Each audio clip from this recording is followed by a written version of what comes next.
Electronics is a science that applies these tubes to the service of man, to the speeding of production, to the winning of the war.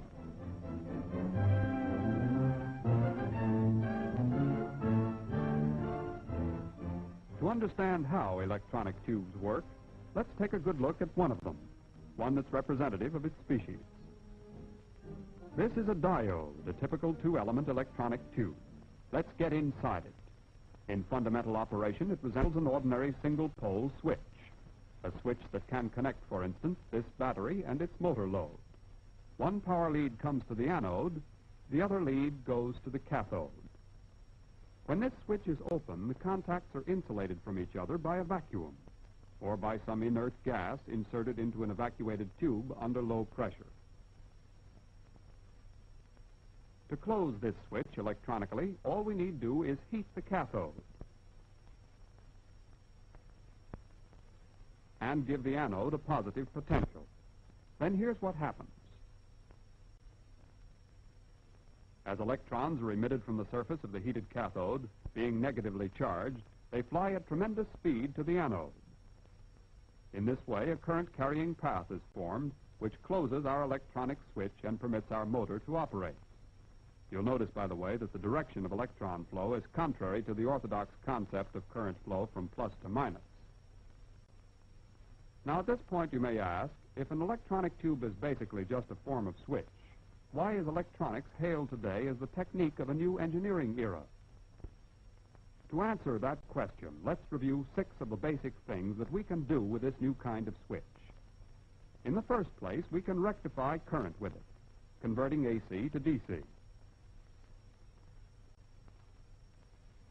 We can do this merely by connecting an electronic tube in series with an AC circuit.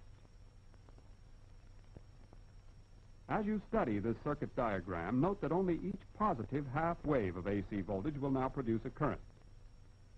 When the anode is negative, the electrons are repelled and no current flows. In other words, because only the cathode can emit electrons, we have here what amounts to a one-way street. We can visualize the result of the tube's rectifying action with the aid of these 2 oscilloscopes. The one on the left shows alternating current coming in.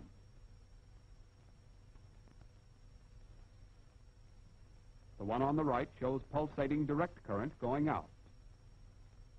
The applications of this basic rectifying principle are many and important.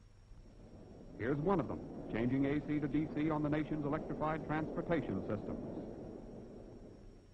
Here's another, rectification for electroplating operations of all kinds, operations possible only with direct current.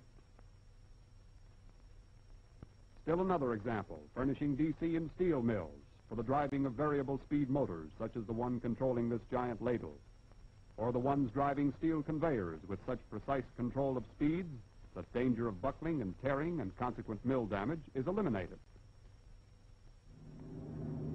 Electronic rectification is also helping to build American air power by making available record-breaking quantities of aluminum for plane construction. From Arkansas mud to American air power involves a complicated conversion of material. Before pure aluminum can be extracted from this bauxite ore, direct current must be applied in a vital reduction process. To obtain that direct current from AC transmission lines, the ignitron rectifier is used. This Westinghouse electronic development changes vast quantities of AC to DC with higher efficiency than any similar type of conversion equipment. Today, it's the main source of current supply for the nation's great aluminum industry, an industry that has achieved a miraculous expansion to meet the demands of a world at war. Magnesium from seawater is another achievement of industry under the stress of war. Ignitrons used in the extraction process speed up the delivering of incendiary and demolition bombs to the centers of Axis production.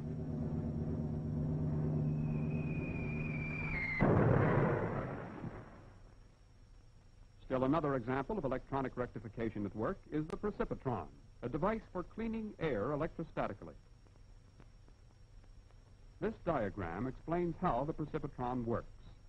The rectifying pretty of electronic tubes is used to apply a potential of 13,000 volts DC to tungsten wires and 6,500 volts DC to collector plates. As incoming air passes through the field of these wires, each particle of dirt receives a positive electrostatic charge. When the positively charged particle reaches the collector chamber, it's attracted to and deposited on negative plates.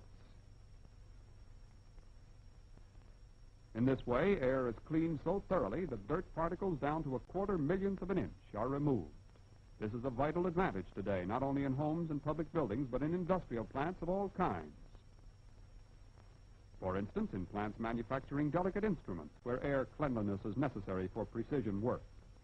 In workrooms where optical systems are assembled for a host of military purposes. In inspection rooms where minute parts must be closely examined under high magnification.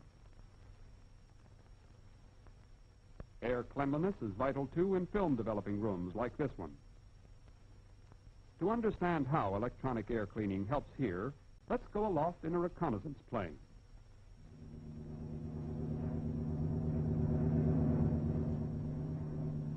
Click. 5,000 feet above the earth, a camera shutter opens and closes. Scores of square miles of enemy territory have been squeezed down into an image on a photographic plate. An image measured in inches instead of miles. On this photograph, a city might be covered by a tip of a finger. A speck of dust could hide a Nazi aerodrome. The rectifying tubes of the precipitron help make sure that dust doesn't sabotage military photography.